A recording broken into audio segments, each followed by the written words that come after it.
দুনিয়ার ব্যাপারে বুঝেন, আরো দেখেন, আরো ভাবেন, একজন একজন করে ভাবেন। দুনিয়া আরো যদি সাজান, খোদার কসম ক্ষণিকের ক্ষণিকের ক্ষণিকের অল্প সময়ের দুনিয়া চমৎকার সাজাইয়াও তৃপ্ত হইতে পারবেন না, তৃপ্ত হইতে পারবেন।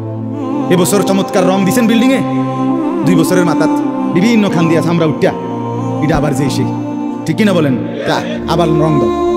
এই সোফা চমৎকার বানাইছিল, ওই যে বার্নিশ নাই, দেখেন এই যে সোফাটা, এই যে দেখেন, কথা বলেন না, এই সোফাটার মধ্যে আছে নিয়ম বার্নিশ, তো এটা আবার কি করতে হইব?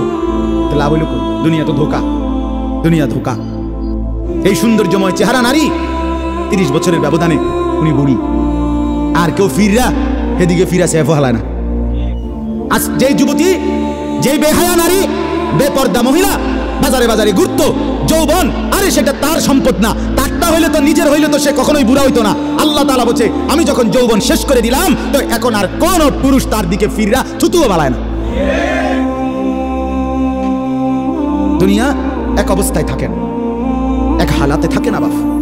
এই জন্য ছেলেদেরকেও বলি, বাপ জিন্দেগি সুন্দর করো, তোমার এই হাসি থাকবে, তোমার এই সুস্থ সুন্দর সুঠাম দেহ থাকবে। আন্তরিকতা নিয়ে শুনলে, নিজের ভিতরে নেক মানসিকতা যদি থাকে, গ্রহণ করার মানসিকতা, তাহলে অল্প কথা তো ফায়দা হবে। আর গ্রহণ করার মানসিকতা না থাকলেও 50 বছর শুনলেও গুনার অভ্যাস ছুটে না। দেখেন না 70 বছরের বুড়া মানুষ চা দোকানে টেলিভিশন দেখে, এত বড় বুড়ো মানুষ মুরব্বী, উনি এখনো যদি বিড়ি খায়, সিগারেট খায়, এখনো যদি চা দোকানে টেলিভিশন দেখে, তো ওনার এই মন্দ অভ্যাস, বদ অভ্যাস কত বছর পরে ছুটবে? উনি আরো 100 বছর বাঁচলে গিয়া বুঝবে এটা গুনাহ। আর ওনার আর মেয়াদ আছে কি? এই জন্য বললাম, আপনি খবর নিলে দেখবেন 30 বছর মসজিদে আসা যাওয়া করে ঠিকই, কিন্তু যথাযথ আন্তরিকতা, দিলের মধ্যে আখেরাতের কোনো মানসিকতাই নাই, নিজেকে বদলানোর অনুভূতি নাই, ফিকিরে নাই, সোজা কথা। পরকাল বলতে কিছু, এখন যা আছি তাই, এখন সুখে থাকলে সুখী দুনিয়া, এখন দুঃখে থাকলে দুঃখী। জিফুত যদি ঠিকমতো খানা খাদ্য খাওয়ায় খুশি, ঠিকমতো খানা খাদ্য নাই দুঃখী। এই মানে দুনিয়া পেলে খুশি, দুনিয়া না পেলে দুঃখী। লাভ লোকসান, আয় ব্যয়, হিসাব কিতাব, সুখ আনন্দ, দুঃখ বেদনা, হাসি কান্না, আবেগ অনুভূতি, সবটাই শুধুই দুনিয়াকে কেন। এখানে কি পেলাম? এখন কি পেলাম? এখন কি পেলাম? ইন হিয়া ইল্লা হায়াতুনা দুনিয়া নামুতু ওয়া নাহইয়া। আল্লাহ তাআলা বলেন, নাফরমান আর পাপীদের জীবন কেমন হয়? কোরআনে আল্লাহ বলছেন, তাদের অবস্থা হয় এমন যে তারা বলে জীবন কেবলই দুনিয়াটা, আর কোথাও জীবন নেই, আর কিছু নেই। নামুতু ওয়া নাহইয়া, এখানেই মরবো, এখানেই বাঁচবো। ওমা নাহনু বিমাবউসিন। আল্লাহ বলেন, নাফরমানদের দিলের মধ্যে এই বিশ্বাস যে আমাদেরকে পুনরায় কোথাও উঠানো হবে না। আল্লাহ যে বলছেন হাসরের ময়দানে তোমাদেরকে উঠানো হবে, সুম্মা ইন্নাকুম ইয়াউমাল কিয়ামাতি তুবআসুন। আল্লাহ তাআলা বলেন, তোমাদের প্রত্যেককে কিয়ামতের দিন হাসরের মাঠে তোলা হবে। আল্লাহ বলেন, বেঈমানের দিলে এটা থাকে না। তার কথা হলো প্রাপ্তি অপ্রাপ্তি, লাভ লোকসান, ভালো মন্দ, হাসি আনন্দ, দুনিয়া। ছেলে বিদেশ থেকে টাকা পাঠাইতেছে, খুশি। ছেলে বিদেশ থেকে টাকা টুকা ঠিক মতো দেয় না, বা কামাই রোজগারি কম, জিজ্ঞাসা করবেন কেমন আছেন, কি এর বালা? আমরা আর বালা কি? হ্যাঁ, কি সমস্যা কি চাচা? এ ফোলাগারে কত ঋণ ফিন করিয়া, সুদে টাকা নিয়া, কিস্তিতে টাকা লইয়া বিদেশ পাঠাইছি, তে টাকা পয়সা পাঠায় না, আর বালা কি? তাহলে উনি দুঃখী কেন? টাকা নাই। আবার টাকা পাঠাইতেছে, মাশাআল্লাহ, পান খাওয়ার স্টাইলই আলাদা, চা খানার ঢঙই আলাদা, কথাবার্তার স্টাইলই ভিন্ন। কেমন আছেন? আসি আল্লাহর রহমতে, আপনাকে দোয়ায়, 10 জনের দোয়ায় আল্লাহ ভালোই রাখছে। কেমনি ভালো? এতে আল্লাহর রহমতে টাকা পাঠায়, আমরা তার মা আমি আমরা মিল্লা খাইয়া পইরা ভালো আছি। তাহলে ভালো থাকে দুনিয়া, ভালো থাকলে ভালো নাই দুনিয়া, ভালো না থাকলে আখিরাত, কবর, মৃত্যু পরবর্তী জিন্দিগি, সেটার জন্য কি ব্যাপার? তার জন্য কোনো আলোচনা লাগবে না, এর জন্য কোনো কথা নাই। তাইলে কারো মধ্যে এই আলোচনা, স্বামী স্ত্রী পরস্পরের আলোচনা, এই ঘর সংসার বাজার, খাট ফার্নিচার, পালং সোফা, হ্যাঁ, আসবাবপত্র, গহনা, অলংকার, এই নিয়েই পেরেশান, এই নিয়ে জিন্দিগি এর মধ্যেই আবদ্ধ। তো আখিরাত পেলে কার জন্য? পরকাল কার জন্য? আমরা মুসলমান, আমরাই যদি পরকাল না চিনি, না বুঝি, আমাদের উচ্চারণে, আমাদের অনুভূতিতে, আমাদের আচরণে, আমাদের কথাবার্তা উঠা বসার মধ্যেই যদি পরকালের কোনো নমুনা দেখা না যায়, তো হিন্দু বৌদ্ধদের মধ্যেই দেখা যাবে। কথা উত্তর দেন। কবর, হাসর, আখিরাতের চিহ্ন ভেসে ওঠার কথা চালচলনে মুসলমানদের মধ্যে না কাফেরদের মধ্যে? মুসলমানদের মধ্যে। কথা তো ছিলই। আল্লাহর প্রিয় বান্দারা, অসংখ্য আল্লাহর নেক বান্দাদের জীবনে আছে রাত্রিতে ঘুমাইতেন না। জিজ্ঞেস করতে কেন ঘুমান? বলছে জাহান্নামের ভয় ঘুমাতে দেয়, কবরের ভয় ঘুমাইতে দেয়। হযরত আবু বকর সিদ্দিক রাদিয়াল্লাহু তাআলা আনহুর মতো সাহাবী আফসোস করে বলতেন, হায়, আমি যদি একটা গাছের পাতা হতাম, আমাকে যদি একটা চতুষ্পদ জন্তু, গরু কিংবা ছাগল, সেই পাতাটা যদি খেয়ে ফেলত, অর্থাৎ আমি যদি মানুষ না হতাম। অথচ কি পরিমাণ আমলের অধিকারী ছিল। হযরত ওমর রাদিয়াল্লাহু তাআলা আনহুর চেহারা, কপালের দুই পাশ থেকে লম্বা অঝরে কান্নার কারণে দাগ পড়ে গেছিল।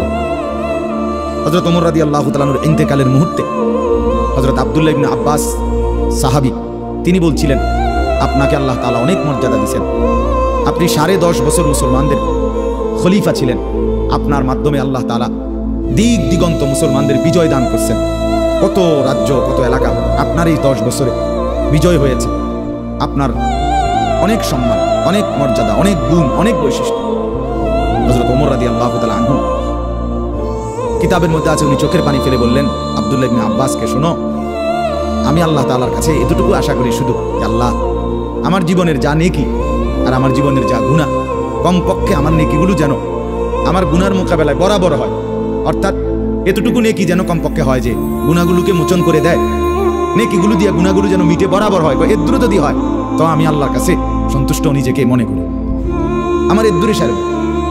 অর্থাৎ নিজের এই বিপুল পরিমাণ নেক আমলকে কিছুই মনে করেন, সামান্য। আমাদের পুঁজি কোথায়? আমাদের এই শুক্রবারের শুধু সপ্তাহে একদিনের জুমার নামাজ, এটাই আমাদেরকে জান্নাত এনে দিবে, ঠিক না?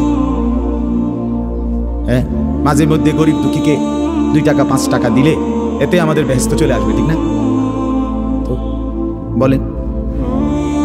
এজন্য বললাম, আমরা প্রত্যেকে আন্তরিকতা নিয়ে ভেতরে যারা মনোযোগ দিয়ে শুনি, দেখবেন আমার আপনার ভেতরে যদি অনুভূতি তৈরি হয়, ভাবনা তৈরি হয়, ফিকির আসে, লাভ। সবাই একসাথে হবে না, সবাই একসাথে বদলায় না, সবাই একসাথে পরিবর্তন হয় না, কারো কপালে পরিবর্তন হয়ই না, বদনসিব। কারো সময়ের ব্যবধান হয়। আমাদের প্রিয় নবী সাল্লাল্লাহু আলাইহি সাল্লামের কাছে যারা সাহাবী হয়েছেন, কালেমা পড়ছেন, তারা প্রত্যেকেই প্রথম দিনেই তো সবাই কালেমা পড়ছেন, ঠিক না? বুঝেন নাই কথা? যতজন সাহাবী হয়েছে নবীজির, সবাই একদিনেই কালেমা পড়ে ফেলছে নাকি? তাহলে সময়ের আগ পিছ আছে কিনা বলেন? কেউ প্রথম দিন কালেমা পড়ছে, কেউ 21 বছর পরে কালেমা, কেউ 22 বছর পরে কালেমা। তো যিনি 23 বছরের মাথায় কালেমা পড়ছে তিনিও কামিয়াব, যিনি প্রথম দিন কালেমা পড়ছে তিনিও কামিয়াব, সৌভাগ্যবান। এজন্য বুঝ আসবে, এর মধ্যে আকপিস হবে। সবাই একই দিনে জুনায়েদ বাগদাদি হবে না, সবাই একদিনে বাইজিদ বুস্তামি হবে, সবাই একদিনে রাবেয়া বসরি হবে না, সময়ের ব্যবধান হবে, আকপিস হবে। এবং কারো কপালে হেদায়েত জুটবেই না। ইন্নাকা লা তাহদি মান আহবাবতা। আল্লাহ তাআলা আমাদের নবী সাল্লাল্লাহু আলাইহি সাল্লামকে বলছেন, আপনি খুব চাইলে, ভালোবাসলে আপনি নিজে কাউকে হেদায়েত দিতে পারবেন না। সেখানে আমি কি কথা বলেন? সেখানে আমাদের কোনো পাত্তা আসেনি কোনো? খুদ রাসূলকে আল্লাহ বলছে, হে নবী, আপনি চাইলে হবে না, আমি চাইতে হবে। ওয়ালাকিন্নাল্লাহ ইয়াহদি মান ইয়াশা। বরং আমি আল্লাহ যাকে চাই আমি তাকে হেদায়েত দান করি। তাহলে মূলত হেদায়েত দেয় কে? ফয়সালা কার হাতে? আমার বলা, আপনার শোনা, কোনোটাই মূল বিষয় না। মূল বিষয় হলো এটা একটা উসিলা ধরা, কিন্তু মূল ফয়সালা কার হাতে? ওয়ালাউলা ফাদলুল্লাহি আলাইকুম ওয়া রাহমাতুহু মাজ। এই বেটা, মোবাইল না ধরতে মানা করছি। সুন্দর করে বললে হয় না, অনেকের খাসিয়ত এতটাই যে ধমক না দিলে, কথা বুঝছেন না, এটা তার একটা তবিয়ত হয়ে গেছে না। আমারে এমনি করে আমি বুঝতাম, আমার দমকাইতে বদ অভ্যাস। মানে জিন্দিগির একটা মিনিট লজ্জা শরম কিচ্ছুর কোনো ধার ধারে না ছেলেরা। মোবাইল ছাড়া 1 মিনিট থাকতে রাজি। এবারে মা দেখুক, নাহলে বাফে দেখুক, নাহলে হুজুর দেখুক, নাহলে একবার আব্দুল কাদের জিলানি দেখুক, আমার এতে কোনো অসুবিধা নেই। আমার দরকার মোবাইল আছে, আমি আছি, খালাস। আমার জিন্দিগির এবার ইজ্জত থাক বা না থাক, আমার চরিত্র থাকুক বা না থাকুক, আমার আল্লাহ খোদা আখেরাত পরকাল কিচ্ছু না থাকুক, আমার মোবাইল আছে, খালাস। আমার জিন্দিগি সার্থক। এই হলো জিন্দিগি, মানে জীবনটাই মোবাইলটাই জীবন। বেঁচে আছে মোবাইল টিপবার জন্য, মোবাইল বানানো হয়েছে তার কাছে পৌঁছবার জন্য। আজ ছেলেদের হালাত মানে বেঁচেই আছে এটার জন্য, বেঁচেই আছে। জিন্দিগিটাই এটার সাথে সম্পৃক্ত, জীবনটাই এটার সাথে। পৃথিবীতে কোনো যুগে, মনে রাখবেন এই পৃথিবীর ইতিহাস এটা, পৃথিবীতে কোনো যুগে একসাথে সম্মিলিতভাবে যুব সমাজ এত বেশি গাফেল, অকর্মণ্য, অপদার্থ কোনো যুগে হয় নাই একসাথে। এখন যেটা আগে একটা সমাজে একটা এলাকায় বখাটে দুশ্চরিত্র একজন ছিল, দুইজন ছিল, চিহ্নিত, কথা বোঝেন নাই, চিহ্নিত হয় তারে মানুষ চিহ্নিত, তেসু গ্রামে চুক্তি হয়তো একজন তে একটু খারাপ, তার লগে মিশ্র না। কিন্তু এখন ভদ্রঘরের ছেলে, স্বাভাবিক ঘর থেকে বের হয়েছে মুসলমানের ছেলে, দিনের পর দিন, রাতের পর রাত 1 ওয়াক্ত নামাজ পড়ে না। এতে মা বাবারও কোনো আফসোস নাই, এলাকাবাসীরও কোনো আফসোস নাই, পাড়া মহল্লার সর্দার মাতব্বর কারো কোনো আফসোস নাই, কারো মুখে এই নিয়ে কোনো আলোচনা নাই যে কি আমগো এলাকার যে ফুলাপান্ডি এগুলা যে কোনো নামাজই পড়ে না, আমগো সামনে দুষ্টামি করে, হাঁটাহাঁটি করে, আমরা কি এটা বলতে পারি না? এই অনুভূতিটুকু পর্যন্ত লোপ পাইছে। এত দুর্ভাগ্য মুসলমানের ইতিহাসে আর কখনো হয়নি। বেনামাজি আগেও ছিল, কথা বোঝেন না, বেনামাজি আগেও ছিল, এতটা গাফেল আগে ছিল, মা বাপ এত অসচেতন আগে ছিল। আমার মনে আছে আমরা প্রাইমারি স্কুলে হিন্দু স্যার জমের মতো ভয় পাইতাম, হিন্দু মাস্টার, কিন্তু ভীষণ ভয় করতাম, স্যারে দেখলে মাইরা লেবে, এতটা ছিল একটা সময়। কত আজ থেকে 500 বছর আগে, ঠিক না? আমার বয়স ধরেন 500 বছর, আমি আদি যুগের মানুষ, এরকম নি। আমার বয়স 42 বছর রানিং শুরু হয়েছে, 41 শেষ হয়েছে, তাহলে 30 বছর আগের কথা। আমার পড়ালেখার প্রাইমারি ছোটবেলার জীবন 30 বছর আগের কথা না, 30 বছর আগে। তাহলে এই জন্য বললাম জিন্দিগিটা মোবাইলটার উপরে তুলে দিচ্ছে। হাসি কান্না আনন্দ বেদনা, হাসলে কাশলে, পেশাব পায়খানা টয়লেট বাথরুম, হ্যাঁ, হোটেল রেস্তোরাঁ পার্ক, যেখানে যখন যাবে 24 ঘন্টার মেইন কাজ আগে একটা ছবি উঠানো, এরপরে বাকি কাজ। আমি সেদিন ওই ফেরির মধ্যে উঠছি, বুঝছেন, ফেরি পার হবো আর কি, আমার গাড়ি উঠছে, আমি উঠছি, তো দেখলাম যে মোটরসাইকেল দিয়ে এক ছেলে ফেরিতে মোটরসাইকেলটা নিয়ে উঠছে, ফেরিতে ওইটা মাত্র এক পাশে এটারে ব্রেক করে থুইয়া মানে 1 মিনিট দেরি হয়েছে না, আগে এটার পাশে দাঁড়াইয়া একটা ছবি উঠাইয়া চুলটুল ঠিক করে ছবিটা 2-3টা পোষে উঠাইয়া এরপরে হেঁটে চারিদিকে চাইছে যে আগে মানুষ আসেনি আরো না, আমিও শুধু মানে তার প্রথম দায়িত্ব কি উঠানো, ছবি উঠা। কি পরিমাণ ছাগল মানুষের বাচ্চা পরিণত হয়েছে বুঝতেছি। তুমি মোটরসাইকেলের লগে খাড়াইয়া ফেরির মধ্যে ছবি উঠাইয়া ফেসবুকে দিলা, তোমার এটা কোন ছাগলে দেখবো? এটার মধ্যে দেখার কি আছে? মোটরসাইকেল কি বাপ দাদা 14 গোষ্ঠী কেউ চালাইছে না? কথা বলেন না কেন? তুমি এটা কিতা দিয়ে কি দেখুন কি আছে? মোটরসাইকেলে কি আশ্চর্য আর তুমি কি আশ্চর্য?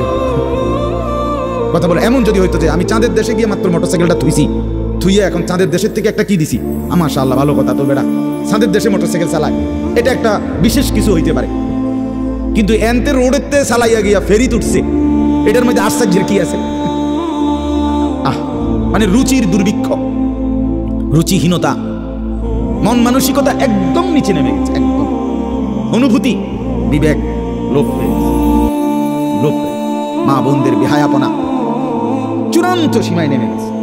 মহিলারা পুরুষ সামনে দুনো পাশে ডানে বামে হাঁটতে উঠতে লড়তে দৌড়তে কোনো লজ্জাবোধ করে না, কি বেড়ার গাত লাগে না, বেডিতের গাত লাগে না, অটোর গাত লাগে না, সিএনজির গাত, এত সময় নাই। পুরো ব্যস্ত, বাজার, মার্কেটিং, দোকান, কেনাকাটা। আহা, আফসোসের। মানে এটাই বললাম আর কি, একসাথে সবাই, অধিকাংশ, বেশিরভাগ অধপতন একসাথে মুসলমানের সমাজে 1450 বছরে আর কখনো এতটা ছিল? অল্প অল্প ছিল, অল্প অল্প, একজন দুইজন বেপর্দা নারী, বেহায়া মহিলা, লজ্জা শরম কম, এরম বেডি ছিল একজন দুইজন, 2 গ্রামে 4 গ্রামে। কিন্তু মা বোনদের এখন বাজার আর মার্কেটিং দেখলে মনে হয় না আপনি জিগাইয়ের খবর লইতে বোঝে আপনি বাইক থাকেন কোন টাইমে, সপ্তাহে কোন দিন আপনি বাড়িতে থাকেন কখন আপনি টের। আপনি শনিবারও দেখবেন এবারে বাজারে, রবিবার, সোমবার, মঙ্গলবার, বুধবার, বৃহস্পতিবার, শুক্রবার, শীত, গরম, রোদ, বৃষ্টি, বান, তুফান, ঘূর্ণিঝড়, টর্নেডো, সাইক্লোন, সিডর, মহামারী, করোনা, আরো যদি কিছু থাকে, উনি মার্কেটে যাবে, বাজারে যাবে। আহ, আফসোসের, আফসোসের ব্যাপার, আফসোসের ব্যাপার। আমরা অতিরিক্ত আত্মবিস্তৃত জাতি হিসেবে পরিগণিত হচ্ছি। তো বলতেছি ইনশাআল্লাহ, আমি এই কথাগুলো বললাম, অর্থগুলো আমরা বেফিকির হয়ে গেছি। মুসলমানের সবচেয়ে বড় সম্পদ, এক মুমিনের সবচেয়ে বড় সম্পদ, আল্লাহ নবী সাল্লাল্লাহু আলাইহি সাল্লাম 23 বছরে সাহাবায়ে কেরামের জীবন এবং দিল অন্তরে আখিরাতকে বসায় দিয়েছেন। তারা যেন 24 ঘন্টা রাতে কিংবা দিনে, হাঁটতে কিংবা বসতে, ঘরে কিংবা বাহিরে, আখিরাতকে সামনে নিয়েই জীবনটা সাজাইছে, জীবনটা সাজাইছে। কোরআনুল কারীমের শুরুতে আছে সূরা বাকারার মধ্যে আল্লাহ তাআলা বলেন, ওয়াবিল আখিরাতি হুম ইউকিনুন। মুত্তাকি বান্দা কারা? কোরআন থেকে হেদায়েত পাবে কারা? কোরআন বুঝবে কারা? আল্লাহর পক্ষ থেকে হেদায়েত পাবে কারা? আল্লাহ বলেন এই গুণ যাদের, তাদের মধ্যে একটা হলো যারা আখিরাতের ব্যাপারে ইয়াকিন, ইয়াকিন রাখে। ইয়াকিন শুধু বিশ্বাস না, বিশ্বাসটা একদম দিলের মধ্যে ইয়াকিন। আগুন জ্বালাইয়া ফেলে, এটা শুধু আমাদের ধারণা না, এটা আমাদের ইয়াকিন। ঠিকই না বলেন না? পানি ডুবাইয়া ফেলে, এটা আমরা শুধু ধারণা করছি না, বিষয়টা আমাদের এর মধ্যে, দিলের মধ্যে কি আছে? ইয়াকিন আছে। বরফের মধ্যে ঠান্ডা লাগে, এটা আমাদের ধারণা না, এটা আমাদের কি? ইয়াকিন। তার চাইতে বেশি ইয়াকিন আল্লাহ বলে যার অন্তরের মধ্যে আখিরাতের ব্যাপারে, সে মুত্তাকি, সে আমি আল্লাহর পক্ষ থেকে হেদায়েত প্রাপ্ত, সেই সফল, সেই জান্নাতি। ইয়াকিন পর্যায়ে থাকতে মানে 1 সেকেন্ড আমি যদি দুঃখে পড়তে পড়তে পড়তে জীবনের কোনো চাওয়া পাওয়া পূর্ণ নাও হয়, কিচ্ছু জীবনের আশা, কত সময় কত কিছু চাইছি, কিছুই পূর্ণ হলো না, খোদার কসম তবুও বিশ্বাস করতে হবে আল্লাহই সত্য, আখিরাতই সত্য। আবার পেতে পেতে আমি যদি গোটা দুনিয়াও পেয়ে যাই, তবুও আমাকে বিশ্বাস করতে হবে এটা স্থায়ী না, এটা কিছুক্ষণের, আমার আল্লাহই সত্য, আখিরাতই সত্য। যার কারণে সাহাবায়ে কেরামের মধ্যে যারা প্রচন্ড গরিব ছিলেন, ওনারাও শতভাগ বন্দিগি করছেন। সাহাবায়ে কেরামের মধ্যে যারা ভীষণ ধনী ছিলেন, তারাও শতভাগ বন্দিগি করছেন। হযরত ওসমান রাদিয়াল্লাহু তাআলা আনহু ধনী ছিলেন। হযরত আব্দুর রহমান ইবনে আউফ রাদিয়াল্লাহু তাআলা আনহু অনেক বড় ধনী ছিলেন। 100 উট ওই জামানায়, নবীজির জামানায়, নবীজির ইন্তেকালের পরে 1 সালানে 100 উট বোঝাই মাল হযরত আব্দুর রহমান ইবনে আউফের মদিনার বাজারে সালান ঢুকতো, পাইকারি মাল আসতো 100 উটে করে সেই যুগে।